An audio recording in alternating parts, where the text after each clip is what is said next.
Friends, welcome to SP channel. இப்போ நம்ம பார்க்க போகிறது எதுனா மயங்கொலிகள். இப்போ மயங்கொலினா என்னென்னா மனம் மனம் இது ரெண்டுக்கும் வந்து இப்போ வேறுபாடு இருக்குது பாருங்கள். இதை இந்த வேறுபாடு தான் என்னென்னா மயங்கொலிகள் என்கிறோம். இப்போ சிறிதளவு வந்து பாருங்கள், மேலே உள்ள இரண்டு சொற்களுக்கும் கவனிங்கள். உச்சரிக்கும் போது ஏறத்தல ஒன்று போலவே ஒலிக்கின்றன, ஆனால் இரண்டுக்கு என்னது வேறுபாடு இருக்குது அப்படின்னு சொல்கிறாங்க. இந்த மயங்கொலி எழுத்துக்கள் வந்து எத்தனை வகைப்படுனா 8 வகைப்படும். இது எத்தனை பாருங்கள், 3 நா நா நா நா, லா 3, 2 ரா, ஐயா 8 மயங்கொலி எழுத்துக்கள் ஆகும். இப்போ மயங்கொலி எழுத்துக்கள் ஃபஸ்ட்டு பார்க்க போகிறேன்.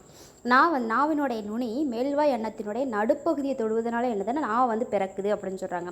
அப்போ நடுப்பகுதி, அப்போ 3 சொல்லி நானா அந்த நடுப்பகுதியாக வச்சுக்கோங்க.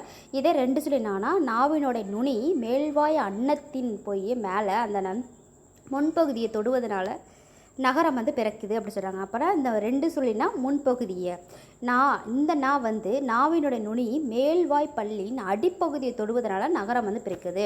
இது வந்து என்னதுன்னா அடிப்பகுதி. அப்போ ஃபஸ்ட்டு 3 சொல்லினா நடுவில் யோசிச்சுக்கோங்க. இந்த 2 சொல்லினா முன்னாடி முன்பகுதியை முன்னாடியும். இதே வந்து இந்த நான் வந்து அடிப்பகுதியை தொடுறதுனால வந்து பிறக்குது. இதுக்கு பாருங்கள், இதனோட இணை எழுத்துக்கள் பாருங்கள். இட், இன், இத்து, இந்து. இது நகரத்தை அடுத்து வரும் நகரம் நன்னகரம். தகரத்தை அடுத்து வரும் நகரம் தன்னகரம். நகரத்தை அடுத்து வரும் நகரம் ரன்னகரம் என்று அழைக்கப்படுகின்றன. சொற்களில் இந்த இதில் பாருங்கள், சொற்களில் நா இடம்பெறும் வகை. டா என்னும் எழுத்துக்கு முன் இன் வரும். எடுத்துக்காட்டு கண்டம், வண்டி, நண்டு. அந்த இன்னுக்கு பக்கத்தில் வந்து இட்டு, அதனுடைய இணை எழுத்துக்கள் வந்து வருது அப்படி சொல்கிறாங்க. ரா என எழுத்துக்கு முன்னாடி இன் வரும். அதை இன், மன்றம், நன்றே, கன்று அது வருது அப்படின்னு சொல்கிறாங்க. இதில் பாருங்கள், இதுக்கு எடுத்துக்காட்டுன்னு பாருங்கள்.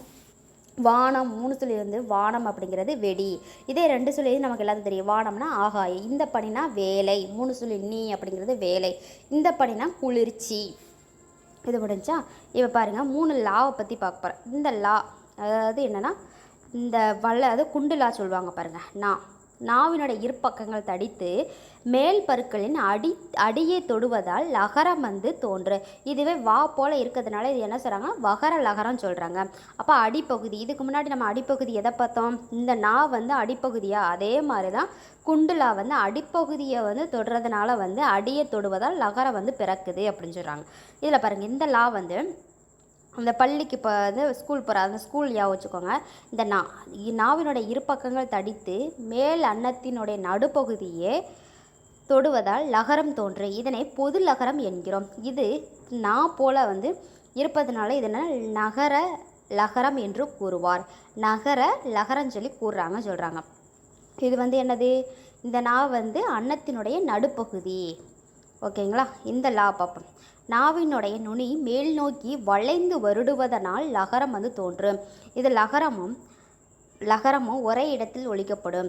லா தமிழுக்கே வந்து சிறப்பானது. எனவே இதனை சிறப்பு லகரம் என்று அழைக்கிறோம்.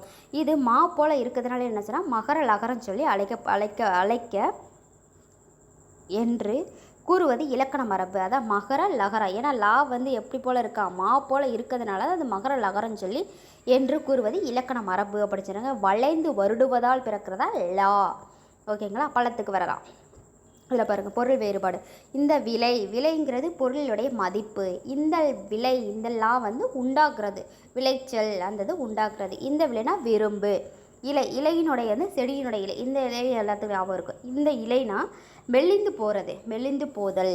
இந்த லாஸ்ட் இலை, இந்த இலைனா நூல் இலை.